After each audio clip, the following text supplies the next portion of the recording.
தேவன் நல்லவர்.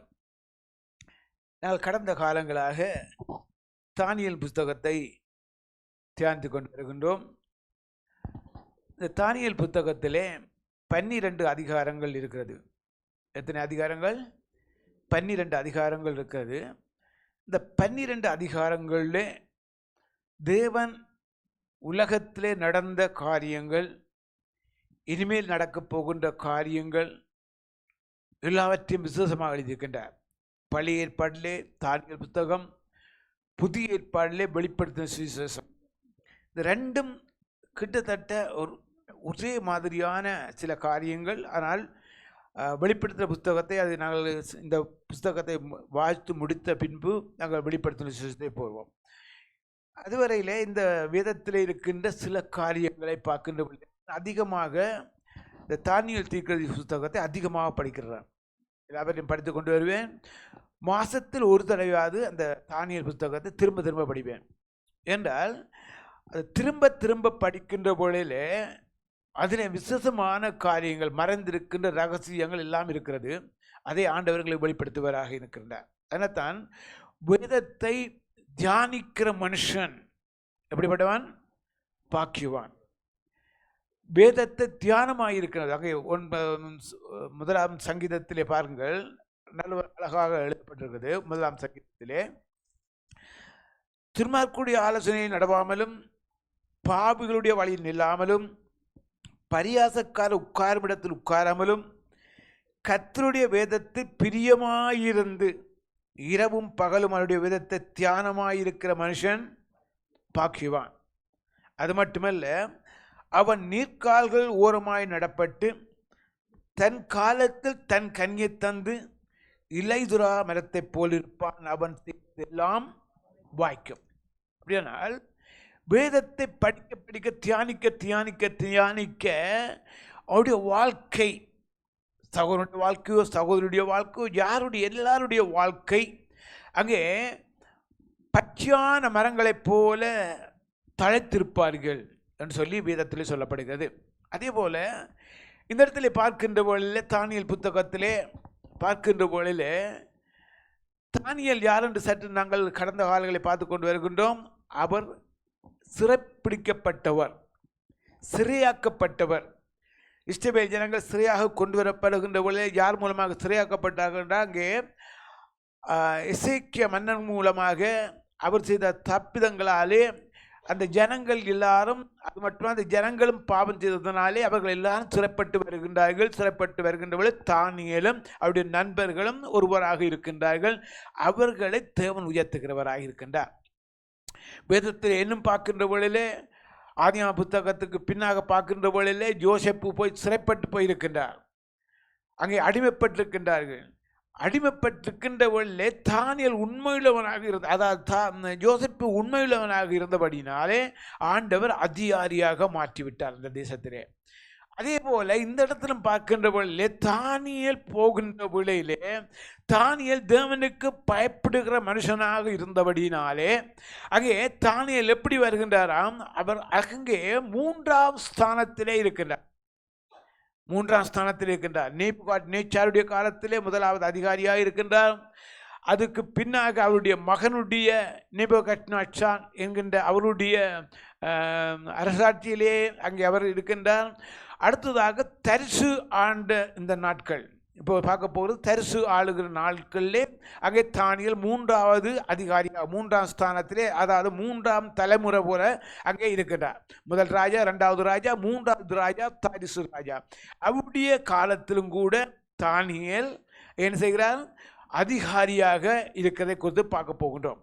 இங்கே பார்க்கின்ற பாருங்கள், 6ஆம் அதிகாரத்தில், தானியேல் 6ஆம் அதிகாரத்திலே, ராஜ்யம் முழுவதையும் ஆளும்படிக்கு தன் ராஜ்யத்தின் மேல் 120 சேனாதிபதிகளையும் ராஜாவுக்கு நஷ்டம் வராதபடிக்கு அந்த தேச சேனாதிபதிகள் கணக்கு ஒப்புவதற்காக அவர்களுக்கு மேலாக 3 பிரதானிகளையும் ஏற்படுத்தி தருது ராஜாவுக்கு நலமென்று கண்டது.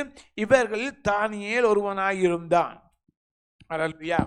இப்போ பாருங்கள், அநேக ராஜாக்கள் என்ன செய்வார்கள், இந்த காலங்கள் கூட இந்த தேசங்களிலும் கூட நம்முடைய தேசங்கள் கூட நம்முடைய இலங்கை தேசத்தை குறித்து பார்க்கின்றவர்கள் பாருங்கள். இப்போ இவ்வளவு காலம் எத்தனையோ அரசர்கள் ஆண்டு, அதாவது ராஜாக்கள் பிரைம் மினிஸ்டர்கள் ஆண்டு வந்தார்கள். பல காரியங்கள் 79 ஆண்டுகளாக ஒவ்வொரு ஆக்கள் ஆண்டு கொண்டு வருகின்றார்கள். ஆனால் இந்த காலங்களில் இப்போ 3-4 மாதங்களுக்குள்ளே பெரிய ஒரு மாறுதல் வந்திருக்கிறது. அங்கே பெரிய மாறுதல், அந்த நாட்டை எப்படி ஆள வேண்டும், எப்படி ஆசீர்வாதமாக மாற்ற வேண்டும், எப்படி ஜனங்கள் ஆசீர்வாதமாக இருக்க வேண்டும் என்று சொல்லி அவர்கள் கற்றுக்கொள்ளுகின்றார்கள், அதை நடைமுறைப்படுத்தி கொண்டு வருகின்றார்கள். இப்போ உலகத்து தேசங்களை பார்க்கின்றவர்கள், அமெரிக்கா தேசத்தை பார்க்கின்றவர்கள், அமெரிக்கா தேசம் எப்படி ஆள வேண்டும், எப்படி இருக்க வேண்டும், எப்படி சந்தோஷமாக இருக்க வேண்டும் என்று அவர்கள் கணக்கு போடுகின்றார்கள். இந்த தேசத்திலும் இருக்கின்றவர்களே இந்த நாட்டு ஆளு பண்ணுகிற கவர்மெண்ட் எப்படி நடக்க வேண்டும், எப்படி எல்லாம் செய்ய வேண்டும் என்று ஆலோசனை பண்ணி கொண்டே இருக்கின்றார்கள். இப்படியான காலகட்டத்திலே அங்கே தரிசு என்கின்ற அரசன் ஆளுகின்றார். தரிசு தன்னுடைய ஆளுகையிலே இந்த நாடு எப்படி ஆசீர்வாதமாக இருக்க வேண்டும் என்று சொல்லி அங்கே எப்படி விசாரிப்புக்காரர் வைப்பதற்காக 120 பேர் முதலாவது நியமிக்கின்றார். இந்த 120 பேர் என்று சொல்லுகின்ற வழியில் பாருங்கள், அப்போஸ்தலர் நடவடிக்கை புத்தகத்திலே தேவனை தரிசிப்பதற்காக எத்தனை பேர் கூடுகின்றார்கள்? ஜெபத்திற்கு 120 பேர். என்ன இந்த 120 பேரும் அங்கே ஜெபம் பண்ணி துதித்த வேளையிலே அங்கே பரிசுத்த ஆவியானவர் இறங்கிறது மட்டுமல்ல, அந்நிய பாதைகளை பேசுகிறவர்களாக அங்கே ஜனங்கள் மாற்றப்படுகின்றார்கள். இங்கே தரிசு ஆளுகின்ற நாட்களிலே பார்க்கின்றவர்களே 120 பேரை வைக்கின்றார். அங்கே தன்னுடைய ராஜ்யத்திலே ஒரு நட்டம் பெறக்கூடாது, பிரச்சனை விளக்கக்கூடாது, எல்லா ஜனங்களும் சந்தோஷமாக இருக்க வேண்டும், நாடு சந்தோஷமாக இருக்க வேண்டும் என்று அவர் கற்றுக்கொண்டார். அதுக்கு முன்பாக நடந்த காரியங்களை கற்றுக்கொண்டிருக்கின்றார். இப்போ ஆளுகைக்கு வந்திருக்கின்றார். நஷ்டம் படாதபடிக்கு 120 பேரை முதல் நியமிக்கின்றார். அந்த 120 பேரை கண்காணிப்பதற்காக 3 பேரை நியமிக்கின்றார். அந்த 3 பேரும் அவர்களுடைய ஆட்களை ஒரே ஒருவர் மட்டும்தான் தானியேல். அப்போ தானியேலை நியமித்த வேளையிலே இந்த 122 பேரும் அங்கே அவர்களுக்கு எரிச்சல் வந்துவிட்டது, புகைச்சல் வந்துவிட்டது, பிரச்சனை வந்துவிட்டது. ஏன் அந்த பிரச்சனை வருகிறது, காரணம் என்னவென்று பார்க்கின்ற பொழுதிலே அந்த தானியேல் யார்? சிறைப்பிடித்து வந்தவர், நிர்வாணமாக கொண்டு வரப்பட்டவர். அங்கே பாபிலோன் ராஜ்யத்து மாகாணத்துக்கு கொண்டு வரப்பட்டவர். இப்போ எல்லா ஜனங்களும் அங்கே இருக்கிறாங்க. 122 பேரும் அந்த நாட்டு பிரஜைகள் என்று தான் கணக்கிடப்படுகிறது. ஆனவழியால் அங்கே தரிசு என்ன செய்கின்றான், இந்த நாட்டை விசாரிப்பதற்கு அந்த 122 பேருக்கு மேலாக தானியேலை வைத்துக் கொண்டார். 122 பேருக்கு மேலாக தானியேல் நியமிக்கப்படுகின்றார். தானியேலை அதிகாரியாக வைப்பதற்கு யோசித்திருக்கின்றார். என்ன செய்திருக்கின்றார்? தரிசு யோசித்திருக்கின்றார். யோசனை இப்போ இவ்வளவு பேருக்கும் அதாவது தானியேலை அதிகாரியாக வைக்க வேண்டும். அப்படியான அதனுடைய அர்த்தம் என்னவென்றால், முதலாவது ராஜா, அடுத்தது மந்திரி, அடுத்தது அதிகாரி. இப்போ மந்திரி, அதாவது ராஜாவை காண்பிப்பதற்கு மந்திரி இருக்கின்றார். மந்திரிக்கு வேற வேலை இல்லை. யாரை பார்க்க வேண்டும்?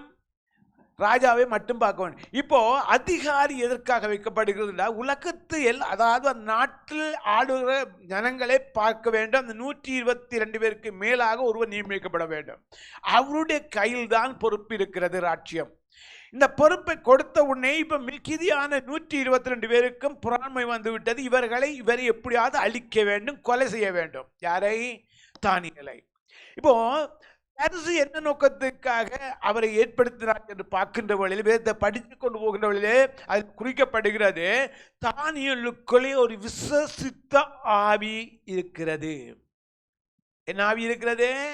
ஒரு விசுவாசித்த ஆவி இருக்கிறது. அது எந்த ஆவி என்று பார்க்கின்ற தேவனுடைய பரிசுத்த ஆவியின் வல்லமை அவருக்குள்ளே இருக்கிறது. அந்த பரிசுத்த ஆவியின் வல்லமை எப்படி வந்தது என்று பார்க்கின்ற வழியில அவர் நித்தமும் ஜபிக்கிறவராக இருக்கின்றார். 3 வேளை ஜபிக்கின்றவராக இருக்கின்றார். காலை, மதியம், மாலை. இந்த காலை, மதியம், மாலை என்கின்ற வேளையில 3 மிப்பிதாக்களை குறித்து குறிக்கப்படுகிறது. காலை நேரத்தில் என்ன செய்கின்றார்? அதாவது ஆபிரகாம் காலை வேளையிலே ஜபிக்கிறவராக இருக்கின்றார்.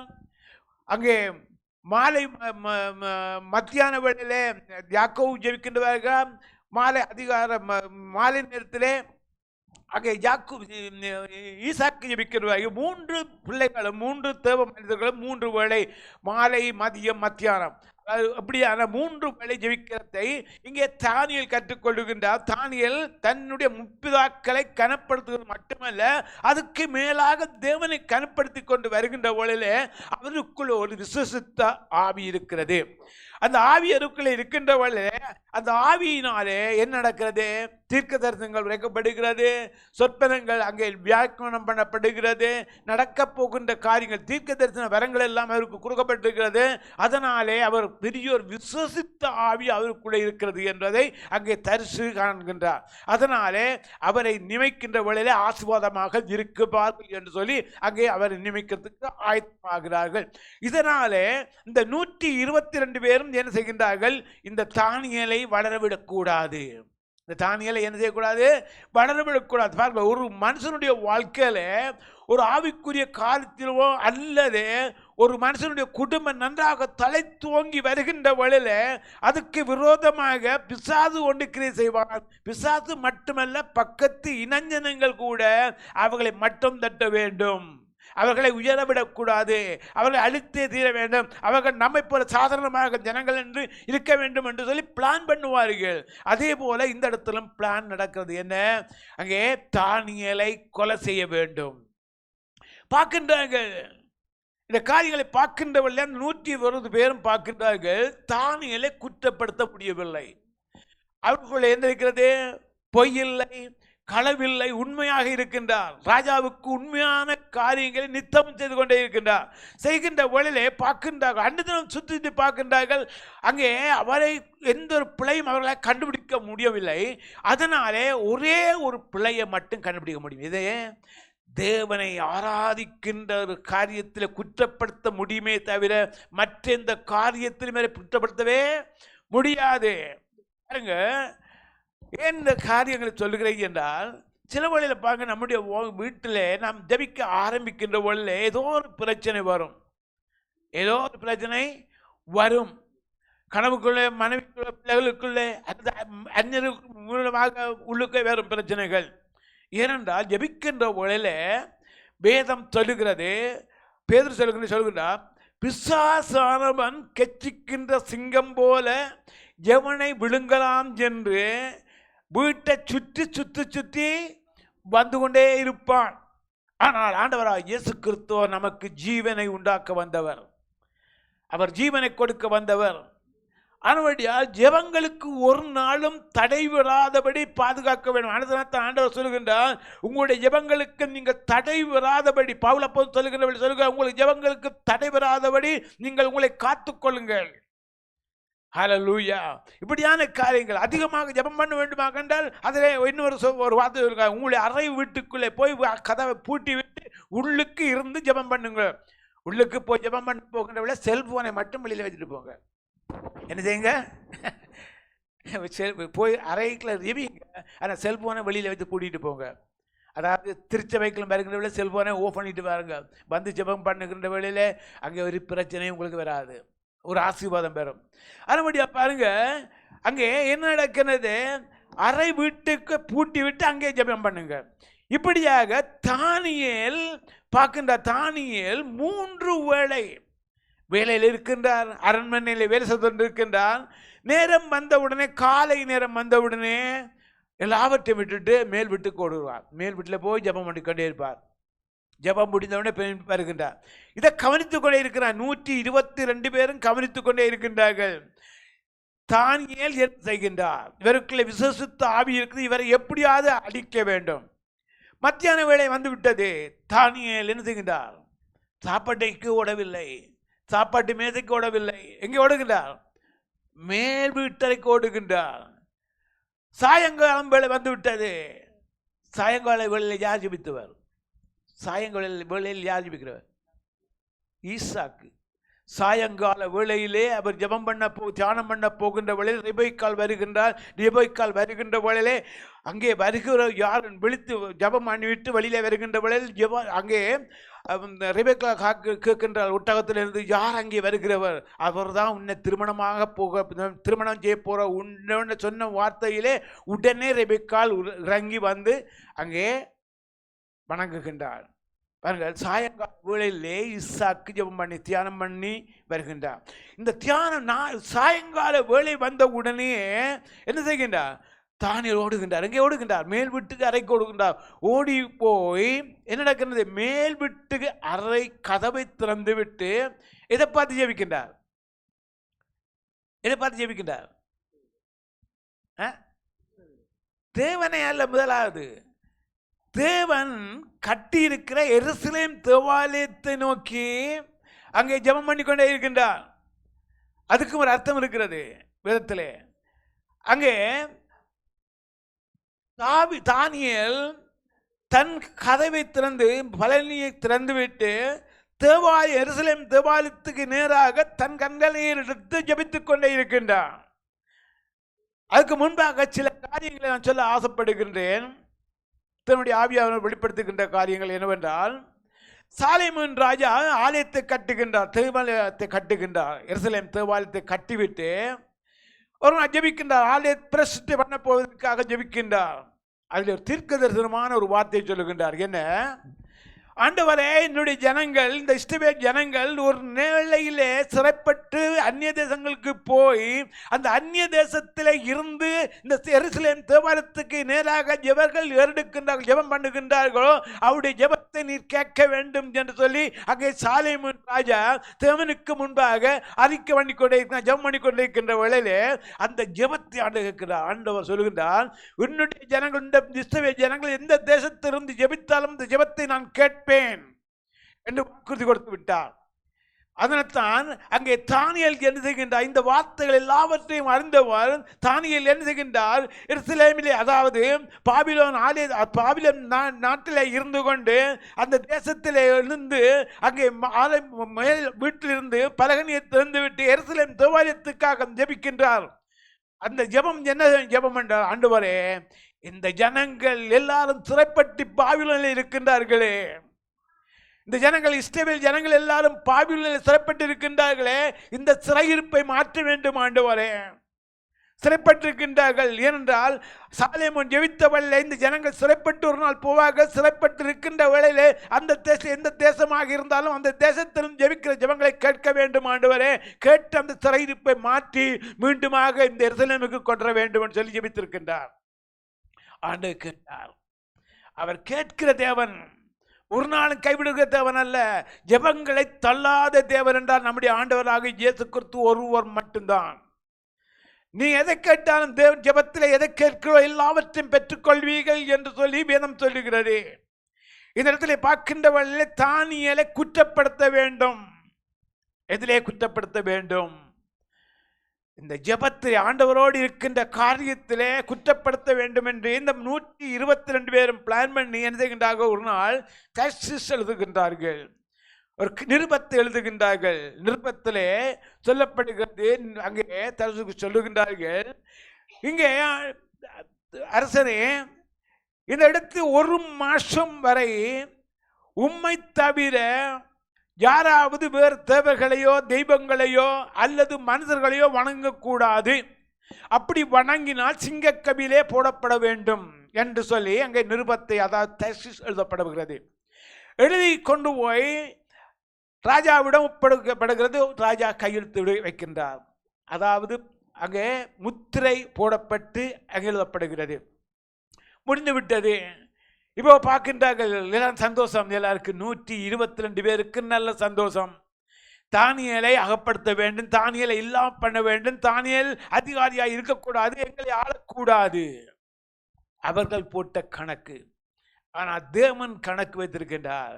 உலகத்தை ஆளுகிறவன் நம்முடைய கிறிஸ்தவன் தான். உலகத்தை ஆளப்போவன் நம்முடைய கிறிஸ்தவன் தான். ஏனென்றால் இங்கே வெளிப்படுத்துகின்ற காரியங்கள் ஒவ்வொன்றையும் நாம் தியானிக்க தியானிக்க தியானிக்க அதில் இருக்கிற மறைபொருள்கள் எல்லாம் விளக்கப்பட்டு கொண்டிருக்கும், அங்கே விளங்கி கொண்டிருக்கும். தானியேலை குற்றப்படுத்துவதற்காக பின்னுக்கு முன்னாக செல்கின்றார்கள். அங்கே நிருபம் எழுதப்பட்டு விட்டது. தானியேலுக்கும் தெரியும். யாருக்கு தெரியும்? நிருபத்திலே கையெழுத்தப்பட்டது என்று எல்லாம் தானியேலுக்கு கூட தெரியும். தெரிந்திருந்தும் கூட தானியேல் என்ன செய்கின்றார்? வேலை வருகிறது, காலை வேலை வருகிறது, மத்தியான வேலை வருகிறது, சாயங்கால வேலை வருகிறது. வந்த உடனே தானியேல் அரண்மனைக்கு பார்த்து அரண்மனை மேலே போகின்றார். மேலே போய் ஜெபம் பண்ண ஆரம்பிக்கின்றார். இப்போ இந்த 120 பேரும் என்ன செய்கின்றார்? 122 பேர் பின்னாக முன்னாக அங்கே அவரை பலவ பண்ணி கொண்டே இருக்கின்றார்கள். பின்தொடர்ந்து கொண்டே இருக்கிறார். என்ன செய்கின்றார் தானியேல் என்ன செய்து கொண்டே இருக்கின்றார்? இப்போ குற்றப்படுத்துவதற்காக பார்த்து விட்டார்கள். பார்த்து விட்டு உடனே போய் ராஜாவிடம் சொல்லுகின்றார்கள், ராஜாவே ராஜாவே, இப்போ நீர் அங்கே முத்திரையில் எழுதப்பட்டிருக்கிறது, கையெழுத்து போட்டிருக்கிற உண்மை தவிர வேறு தெய்வங்களை வணங்கக்கூடாது என்று கட்டளையிட்டிருக்கிறீரே. ஆனாலும் உம்முடைய வார்த்தையை மதிக்காமல் நீ சிறைப்பிடித்துக் கொண்டு வந்த இந்த தானியேலோ என்றால் அங்கே தேவனை ஆராதித்துக் கொண்டே இருக்கின்றார் சொல்லப்பட்டு விட்டது. இப்போ தர்ஷீஸ் ராஜாவுக்கு மனதிலே கலக்கம், கவலை, வேதனை. இன்னும் ஒரு அநியாயமாக ஒரு தேவனுடைய பிள்ளையை கொலை செய்ய போகின்றார்களே, ஒரு தேவனுக்கு பயந்த ஒரு பிள்ளையை கொலை செய்வதற்கு ஐத்தனம் பண்ணுகின்றார்களே. மனதிலே வேதனை வந்து விட்டது ராஜாவுக்கு. வேதனையோடு கண்ணீரோடு சொல்லுகின்றார், மாற்ற வேறு வழி இருக்கா? இல்லை, மாற்றக்கூடாது, மாற்றவே முடியாது என்று சொன்ன உடனே ராஜா கையெழுத்து போட்டு கொடுக்கிறார். திரும்பவும் கொண்டே கபிலே போடுங்கள், சிங்க கபிலே போடுங்கள் சொல்லப்பட்டு விட்டது. இப்போ சிங்க கபிலே கொண்டே தானியேலை போட்டார்கள். போட்டு விட்டார்கள். போட்டுட்டு அவர்கள் போயிட்டார்கள். இப்போ தர்ஷீஸ் ராஜாவுக்கு வேதனை, கண்ணீர். ராஜாக்களுக்கு பாருங்க, இரவு நேரங்களில் ராஜா என்ன செய்வார்களாம்? காலை மதியம் சாப்பிடுவார்கள், போயிடுவார்கள். ஆனால் இரவு சாப்பாட்டு வேளையில அவர்களுக்கு கீத வாத்தியம் முக்கியமானது. இந்த காலங்களிலும் கூட லெபனான் தேசத்தில் இருக்கிறது. இரவு நேரத்தில் ஒவ்வொரு வீடுகளில் அங்கே ஆடல்கள், பாடுகள் பாடிக்கொண்டு சாப்பிட்டு கொண்டு இருப்பார்கள், குடித்து கும்மாளம் அடிப்பார்கள். இப்போ அரண்மனை இடத்துல, அரண்மனை ராஜாவுடைய அரண்மனையிலே இரவு போஜனத்தின் வேளையில அங்கே ஆடுகள், பாடுகள், துதிகள், சத்தம் எல்லாம் எடுக்கப்படுகும்.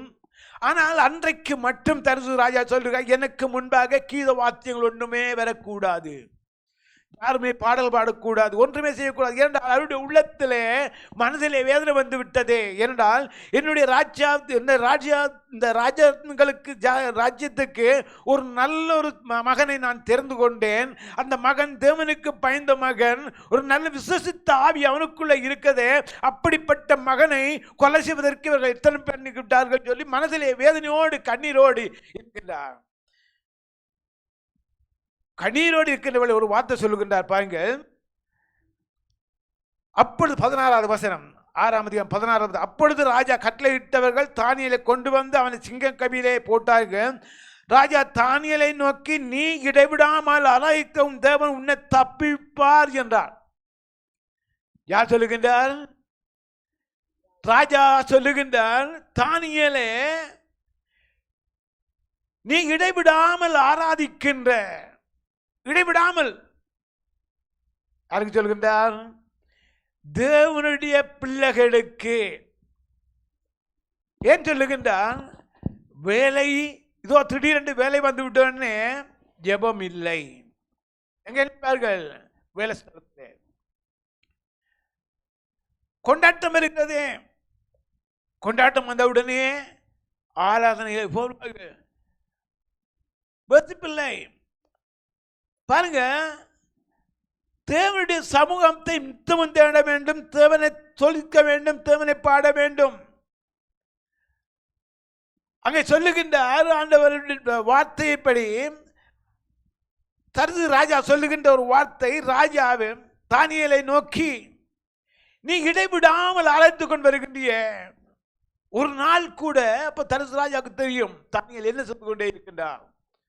ஒவ்வொரு நாளும் கவனித்துக் கொண்டே இருக்கின்றார்.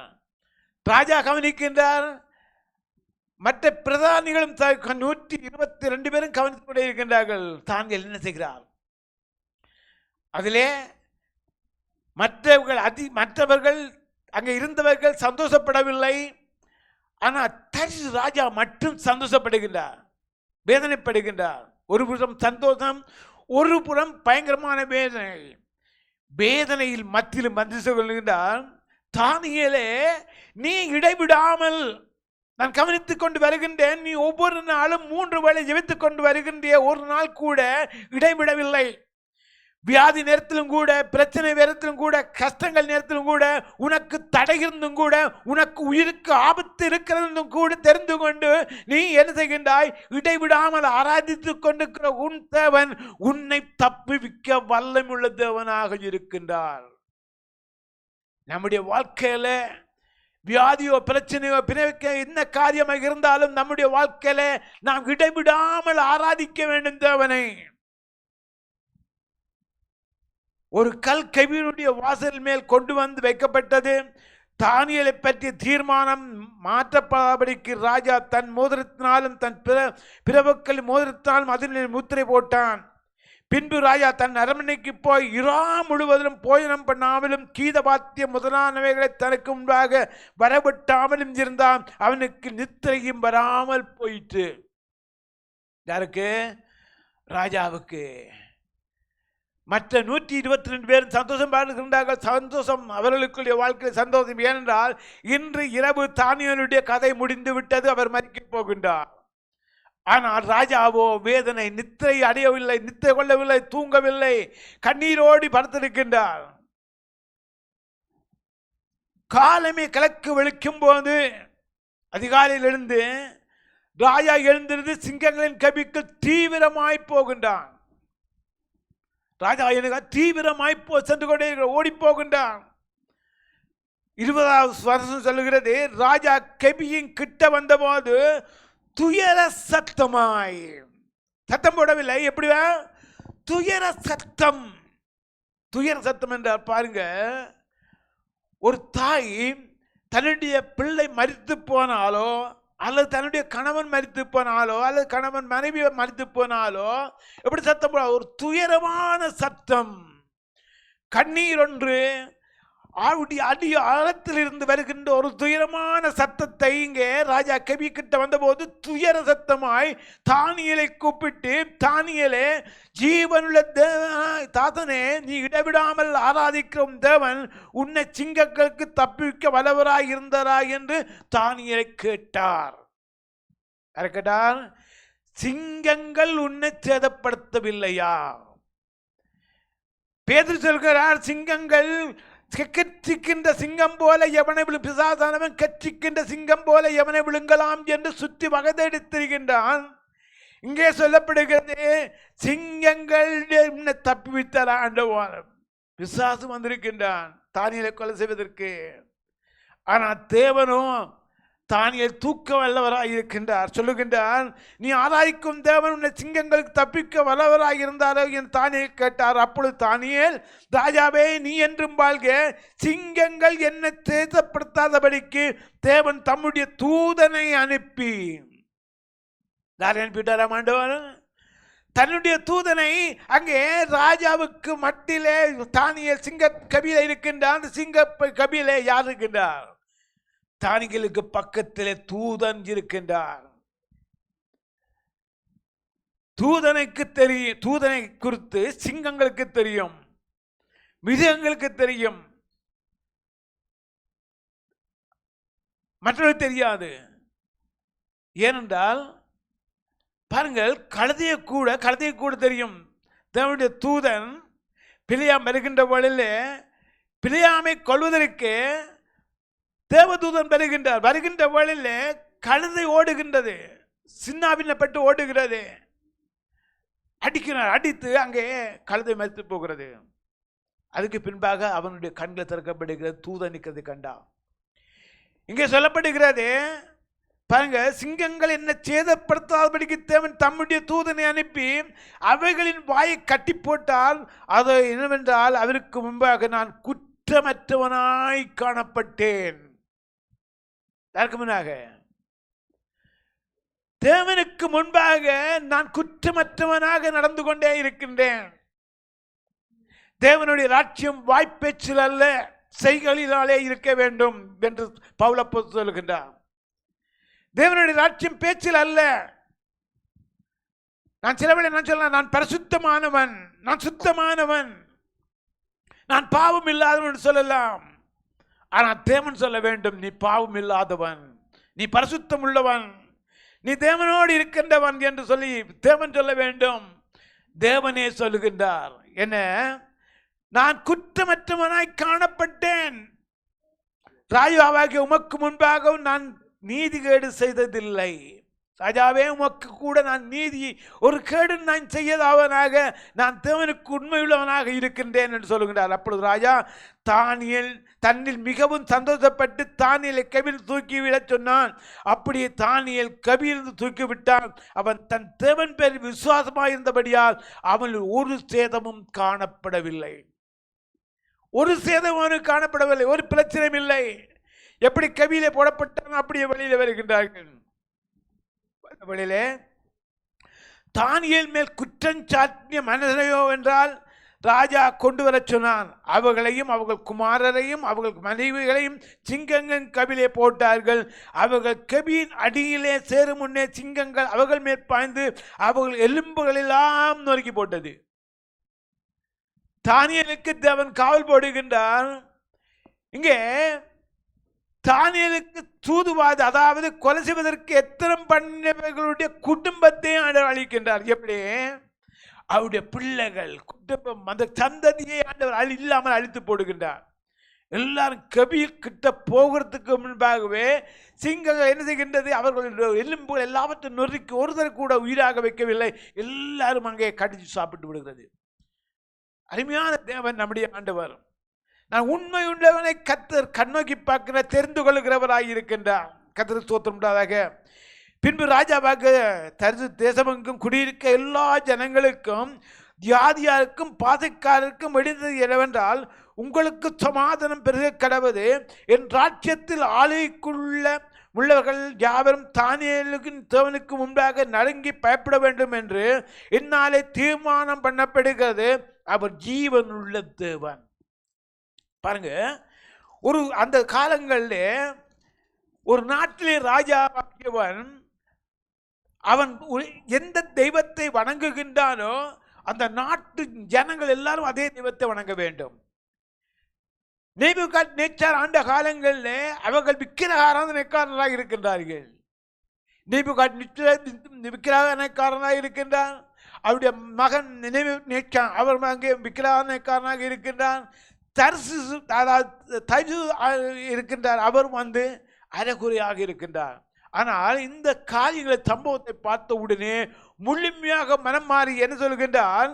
தானியேலை சிங்கங்கள் கைக்கு தப்பித்த அவரே தப்பிக்கிறவரும் ரட்சிக்கிறவரும் வானத்திலும் பூமியிலும் அடையாளங்களையும் அற்புதங்களையும் சிகருமாகிய என்று எழுதுகின்றார்.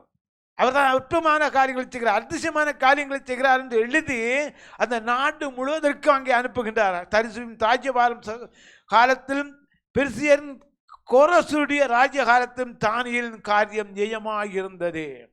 இப்போ 3 ராஜ்யத்திலே தானியேல் அதிகாரியாக இருக்கிறார். ஒன்று நேபுகாத்நேச்சாருடைய காலங்களில், மகனுடைய காலங்களில், தர்சுடைய காரியங்களில், அடுத்ததாக கோரசுடைய காரியங்கள், அடுத்ததாக அரசியல போடுகிறவர் கோரசுடைய காரியங்களிலும் தானியேலோ என்ற 4 ராஜாக்களுக்கு அதிகாரியாக இருந்தார் என்று பார்க்கின்றோம். மிகுதியான காரியங்களை மற்ற வாரத்திலே பார்ப்போம். நாங்கள் எழுந்திருந்து அவனுக்கு ஆராதனை பண்ணுவோமாக. ஓ தேங்க் யூ லார்ட், ஹல்லேலூயா. உம்மை துதிக்கிறோம் அப்பா. மறப்பேனோ மறந்து போவேனோ, உம்மை மறந்தால் இந்த உலகில் வாழ்வேனோ.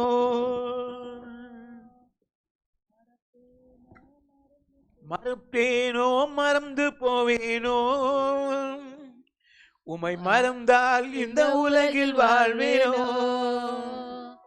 நான் நிற்பதும் நிர்மூலமாகாததும் உங்க கிருபைதான், உங்க கிருபைதான் நான் நிற்பதும் நிர்மூலமாகாதது. உங்க கிருபைதான், உங்க கிருபைதான். நன்றி நன்றி ஐயா, நன்றி நன்றி ஐயா, நன்றி நன்றி ஐயா, நன்றி நன்றி ஐயா. மறப்பேனோ மறந்து போவேனோ, உம்மை மறந்தால் இந்த உலகில் வாழ்வேனோ. மறப்பேனோ மறந்து போவேனோ, உம்மை மறந்தால் இந்த உலகில் வாழ்வேனோ. தாயின் கருவிலே எங்களை கண்ட தேவன் அவர் ஒரு நாளும் எங்களை கைவிடாத தேவனாக இருக்கிறார். மறந்து போகாத தேவனாக இருக்கிறார். தனியோடு இருந்த தேவன் நம்மோடு கூட இருக்க தேவனாக இருக்கிறார். ஹல்லேலூயா.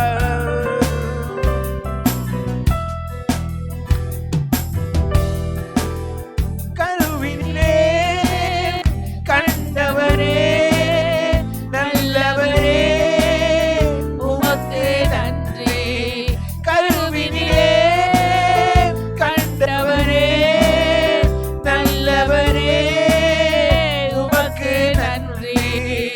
உமக்கு நன்றி, உமக்கு நன்றி, உமக்கு நன்றி, உமக்கு நன்றி. நான் நிற்பதும் நிர்மூலமாகாதது உங்க கிருபைதான், உங்க கிருபைதான். நான் நிற்பதும் நிர்மூலமாகாதது உங்க கிருபைதான், உங்க கிருபைதான்.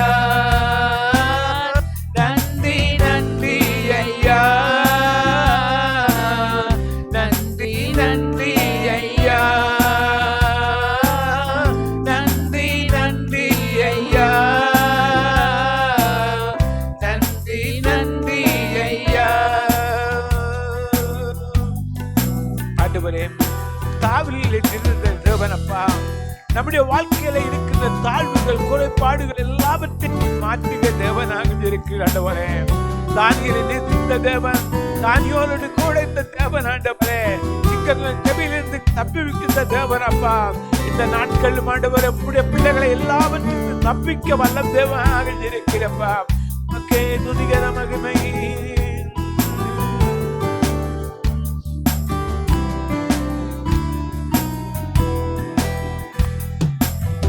தாழ்வினிலே நினைத்தவரே தயவரே உமக்கு நன்றி.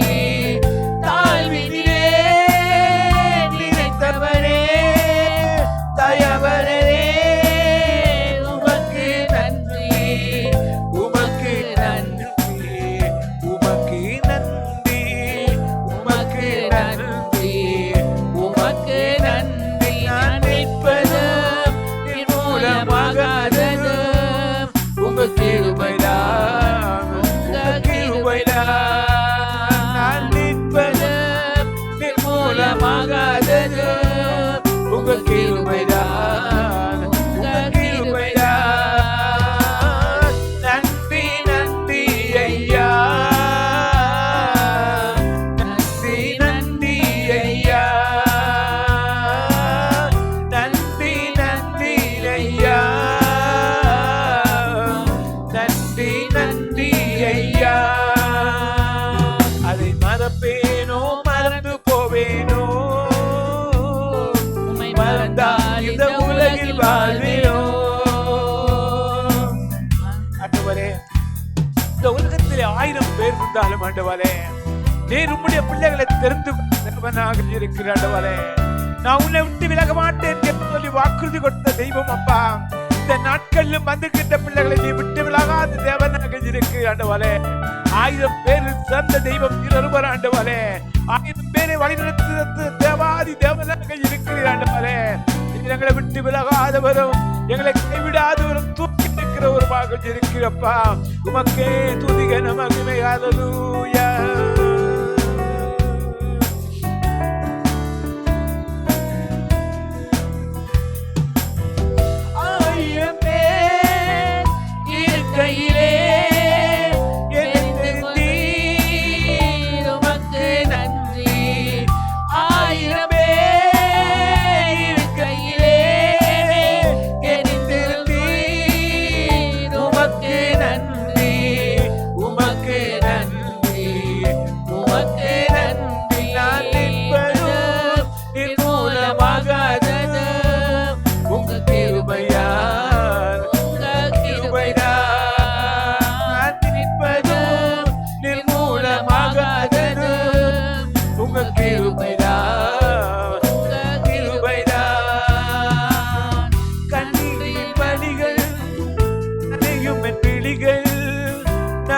நடந்திட்ட பாதைகளை மறந்திட கூடுமோ? கண்ணீரின் வழிகள் நனையும் என் விழிகள் நடந்திட்ட ஆளிகளை மறந்திட கூடுமோ? கடந்திட்ட பாதைகளை நினைத்திடும் போதெல்லாம், கடந்திட்ட பாதைகளை நினைத்திடும் போதெல்லாம் கலங்காத என் உள்ளமும் கலங்கிடுதே, கலங்காத என் உள்ளமும் கலங்கிடுதே. கண்ணீரின் வழிகள் நனையும் என் விழிகள் நடந்திட்ட ஆளிகளை மறந்திட கூடுமோ? கண்ணீரின் வழிகள் நனையும் என் விழிகள் நடந்திட்ட ஆளிகளை மறந்திட கூடுமோ? ஆண்டவரே, உம்முடைய சிறகுகளால் ஒவ்வொரு மூடி பாதுகாத்துக் கொண்டு வருகிற தெய்வம் நிறுவனையா. ஆண்டவரே, துதிக்கிறோம். உன்னதமானவர்கள் மரபில் இருக்கிறவர் சர்வ வல்லவருடைய நிழலில் தங்குவான் என்று சொல்லி கந்தாவே, உம்முடைய நிழலில் வந்து வளைக்கிற அடைக்கலமான மணல் ஜனங்களை பாதுகாக்கிற தேவனாக இருக்கிறப்பா. ஓ ஹல்லேலூயா, ஹல்லேலூயா. இறகுகளில் சுமந்து பறந்து என்னை காத்தனை மறப்பேனோ? இறகுகளில் சுமந்து பறந்து என்னை காத்தனை மறப்பேனோ? ஒரு தகப்பன் போல தோளில் சுமந்து நடந்து சென்ற பாதைகளை மறப்பேனோ? ஒரு தகப்பன் போல தோளில் சுமந்து நடத்தி சென்ற பாதைகளை மறப்பேனோ? நடத்தி சென்ற பாதைகளை மறப்பேனோ? கண்ணீரின் வழிகள் நனையும் என் விழிகள் நடந்திட்ட ஆலைகளை மறந்திட கூடுமோ? கண்ணீரின் வழிகள் நனையும் என் விழிகள் கடந்திட்ட ஆலைகளை நடந்திட கூடுமோ? ஆண்டவரே, காரிருள் எங்களை தூண்டு போகிற வழியிலும் அப்பா, நீ பேரொழியாக வந்த தேவனாக இருக்கிற ஆண்டவரே, நீ வெளிச்சமாக வந்த தெய்வமாக இருக்கிறீர் ஆண்டவரே. இருளில் இருக்கிற ஜனங்கள் பெரிய வெளிச்சத்தை கண்டார்கள் என்று சொல்லி நீ சொன்னீரே கர்த்தாவே. அந்த வெளிச்சமாக வந்த தெய்வம் திருவரடியா. என் தகப்பனே, நீர் வெளிச்சமாக வார்த்தையாக வந்த தேவன் ஆண்டவரே. இன்றைக்கு நீர் உயிருள்ளவராக இருக்கிறீரே. எல்லா ஜனங்களை வந்திருக்கின்ற எல்லா பிள்ளைகளையும் ஆண்டவரே, நீர் ஆசீர்வதிப்பதே உமக்கு சுத்தமப்பா. சித்தத்தின்படி எல்லாரையும் ஆசீர்வதிக்க தேவனாக இருக்கிறேன். பலுகி பெருக பண்ணுகிற கர்த்தராக இருக்கிறேன் ஐயா. உமக்கே துதிகன மகிமையப்பா.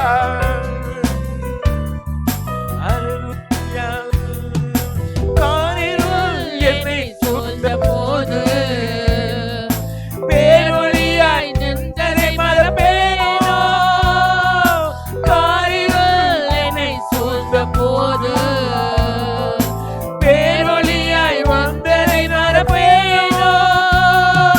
தீங்கு நாள் கூடாத மறையில் ஒளித்து என்னை காத்ததை மறப்பேனோ? தீங்கு நாள் கூடாத மறையில் ஒளித்து என்னை காத்ததை மறப்பேனோ? ஒளித்து என்னை காத்ததை மறப்பேனோ? கண்ணீரின் வழிகள் நனையும் என் விழிகள் நடந்திட்ட பாதைகள் மலர்ந்திட கூடுமோ? கண்ணீரின் வழிகள் நனையும் என் விழிகள் நடந்திட்ட பாதைகளை நடந்திட கூடுமோ? கடந்திட்ட பாதைகளை நினைத்திடும் போதெல்லாம், கடந்திட்ட பாதைகளை நினைத்து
துதிக்கிறோம் அப்பா. பரிசுத்த தேவனே துதிக்கிறோம் அப்பா. மகிமையான கண்மலையே துதிக்கிறோம் ஆண்டவரே. எங்களோடு தேவன் பெரியவர் அப்பா. வலிமையான தேவன் நீ பெரியவர் ஆண்டவரே. துதிக்கிறோம் ஆண்டவரே. இரக்கமும் மன உருக்கமும் பொறுமையுடைய ஆண்டவரே. உம்முடைய கருத்தில் எங்கள் எல்லாரும் ஒப்பு கொடுக்கிறோம் ஆண்டவரே. நீர் மறக்காத தேவன், பிள்ளைகளை கைவிடாத தேவன், அரவணைக்க தேவன் ஆண்டவரே. எங்களோடு தேவன் பெரியவரப்பா. கடந்த காலங்கள் எல்லாவற்றை நிற்கிறோம் ஆண்டவரே. கடந்த காலங்கள் முழுவதும் கண்மணி போல காத்து தூக்கி எடுத்த தெய்வம் நிறவர் ஆண்டவரே. தாய் கருவில உருவாகும் முன்னே நீர் அழைத்தவர், பேர் சொல்லி அழைத்தவர்ப்பா. உங்களுடைய பிள்ளைகளை நீர் உயர்த்துகிற தேவன். வந்திருக்கிற பிள்ளைகள் எல்லாரும் உயர்த்துகிற தேவனாக இருக்கிறே. எங்களை விட்டு விலகாதவரப்பா, கைவிடாத தேவனாக இருக்கிற ஆண்டவரே. ஒவ்வொரு பிள்ளைகளுடைய தேவனை சந்திக்கிற தேவனாக இருக்கு ஆண்டவரே. உங்களுடைய பிள்ளைகளை ஆண்டவரே மற்ற விட்டு ஆண்டவரே, மற்றவர் மூலமாக இந்த அவமானங்கள் வந்திருக்கலாம் ஆண்டவரே. ஆனால் நீ தூக்கி எடுக்கிற தேவனாக இருக்கிற ஆண்டவரே. ஆண்டவரே, இவர்களால் மிதிக்கப்பட்டேனோ, இவர்களால் மிதிக்கப்பட்டேனோ என்று வேதனையோடு இருக்கலாம் ஆண்டவரே. மிதிக்கப்பட்ட அவர்களாலே மகிமைப்படுத்துகிற தேவனாக இருக்கிற ஆண்டவரே. யார் மிதித்தார்களோ அவர்கள் மூலமாக நீர் மகிமைப்படுத்துகிற தெய்வமாக இருக்கிறீரப்பா. உமால் முடியாத காரியங்கள் ஒன்றுமே இல்லையப்பா. உமக்கே துதிகன மகிமையப்பா. தேவனே உமக்கே துதிகன மகிமையப்பா. கைவிடாதவர், விட்டு விலகாதவரைப்பா. உமக்கே துதிகன மகிமையப்பா. என் தாயும் தகப்பனும் நீதான் ஆண்டவரே. உம்முடைய பிள்ளைகளை கண்ணோக்கி பார்க்கிற தேவன் ஆண்டவரே. அப்பா, நாங்கள் நிற்பது நிர்மூலமாகாதது உம்முடைய கிருபை தப்பா. உம்முடைய கிருபையை ஒவ்வொரு நாளும் எங்களை தாங்கிக் கொண்டிருக்கிறதுக்காக நன்றி ஆண்டவரே. ஓ ஹல்லேலூயா. உமக்கே துதிகன மகிமையப்பா. இந்த வழியில் வந்திருக்கிற பிள்ளைகள் எல்லாரும் இப்படி கருத்தில் ஒப்புக் கொடுக்கிறேன். சிறு பிள்ளைகளை இப்படி கருத்தில் ஒப்புக் கொடுக்கிறேன். வாலிப பிள்ளைகளை இப்படி கருத்தில் ஒப்புக் கொடுக்கிறேன். குடும்பங்களை ஒப்புக் கொடுக்கிறேன் ஆண்டவரே. உம்முடைய கரமண்டவரே எல்லா பிள்ளைகளையும் தாங்கிக் கொண்டிருக்கிறதுக்காக நன்றி ஆண்டவரே. கைவிடாத தேவன், கைவிட்டாத தேவன் அப்பா. மகிமையான கண்மலையும் அப்பா, என் தகப்பனும் தாயும் நீரொருவர் ஆண்டவரே. உம்முடைய பிள்ளைகளை ஆண்டவரே தூக்கி சுமக்க தேவன் வேளையிலும் அப்பா, என்னென்ன தேவையோடு இருந்தாலும் ஆண்டவரே எல்லாருடைய தேவையை நீ சந்திக்கிற தேவனாக இருக்கும். உம்முடைய பிள்ளைகளை தூக்கி எடுக்க தேவனாக இருக்கிற ஆண்டவரே. உம்முடைய பிள்ளைகளுக்கு சமாதானத்தை உண்டு பண்ணும் ஆக்கினே உம்மையே வந்தது. உம்முடைய தழும்புகளால் எல்லாரும் குணமடைகிறார்கள், எல்லாரும் ஆசீர்வாதமாக இருக்கிறார்கள் ஆண்டவரே. உம்முடைய கருத்தை ஒவ்வொரு பிள்ளைகளையும் தாங்கி வழிநடத்தும் ஆண்டவரே. விசேஷமாக சிறு பிள்ளைகள் எல்லாரும் கருத்தை ஒப்புக் கொடுக்கிறேன். வாலிப பிள்ளைகளை ஒப்புக் கொடுக்கிறேன். குடும்பங்களை ஒப்புக் கொடுக்கிறேன் ஆண்டவரே. எல்லாரையும் நீர் ஆசீர்வதியும் ஆண்டவரே. எல்லா பிள்ளைகளையும் ஆசீர்வதியும் ஆண்டவரே. வந்திருக்கிற எல்லாரையும் ஆசீர்வதிக்க தேவனாக இருக்கிறேன். இதுவரை வழிநடத்தியவர் இனிமேலும் காத்து வழிநடத்த தேவனாக இருக்கிறேன். எல்லா துதிகனமாக நமக்கே செலுத்தி இயேசுவின் நாமத்தில் நல்ல பிதாவே, ஆமென், ஆமென். என் ஆத்துமாவே கர்த்தரையே ஸ்தோத்திரி, என் முழு நாமத்தையே ஸ்தோத்திரி. என் ஆத்துமாவே கர்த்தரையே ஸ்தோத்திரி, அவர் செய்த சகல உபகாரங்களை மறவாதே. ஆமென். கர்த்தராகிய இயேசுவின் கிருபையும் பிதாவாகிய அன்பும் பரிசுத்தாவியருடைய அன்னிக்கமும் எங்கள் அனைவரோடு இப்போதும் எப்போதும் சதாகாலம் கொடுப்பதாக. ஆமென், ஆமென். அல்லேலூயா. துதி மகிமை எங்கள் இயேசுவுக்கு செலுத்திடுவோம். அல்லேலூயா. துதி மகிமை எங்கள் இயேசுவுக்கு செலுத்திடுவோம். அல்லேலூயா, அல்லேலூயா, அல்லேலூயா, அல்லேலூயா.